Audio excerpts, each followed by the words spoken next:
Hey everybody, Jeremy up here at Cowtown. I've got a used boat in here today. This is a 2004 model 1860 flat bottom Legend SS jet boat.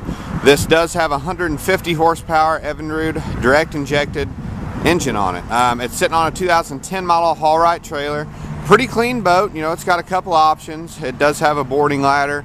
I think it's got a stereo system up here, auto bilge, a few small things. This does have the big rear aerated live well, side rod box here, side storage box in front of the console. It's also got a big dry storage box and a front live well.